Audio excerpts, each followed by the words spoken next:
Ravno kar sem odprl kletko in v njej zagledal, da je hrčica skotila 7 malih mladičkov. Pred 1 uro sem pogledal, pa še jih ni bilo. Še ne gledajo, sesajo še mamino mleko.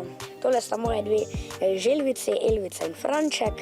Živijo tam cirka 120 let in več, v pravilni oskrbi.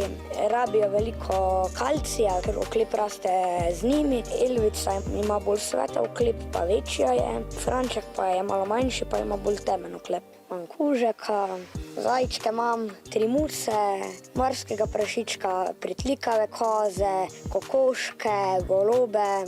Tole je pasma King, v Sloveniji sicer ni veliko.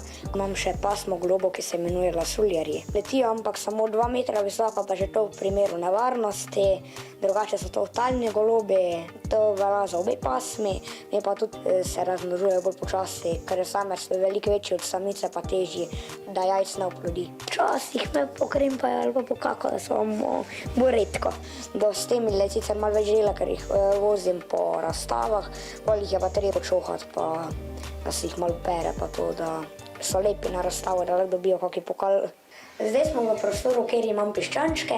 V tem prostoru mora biti toplo. Jajca dam v valilnik, po 21 dneh se izvalijo piščančki.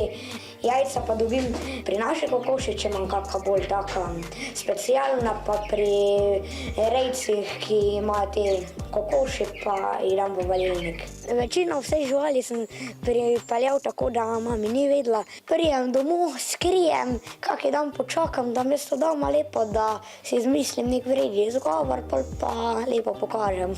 Rekla mami, da že ko sem se rodil, sem že bil zmešan na živali. Sem tudi v društvu malih živali, tako da tudi ljudi, ki že imajo te živali, lahko kaj povprašamo. Pri živalih, da jih crta, še pomembno vsem pri morskih prašičkih, zajčkih in pa pri hrčkih, ker se na ljudi zelo navežejo. Večinoma sam poskrbim za živali, sam ko grem v šolo, mi babi zjutraj porihta, da se mi ni treba preustajati.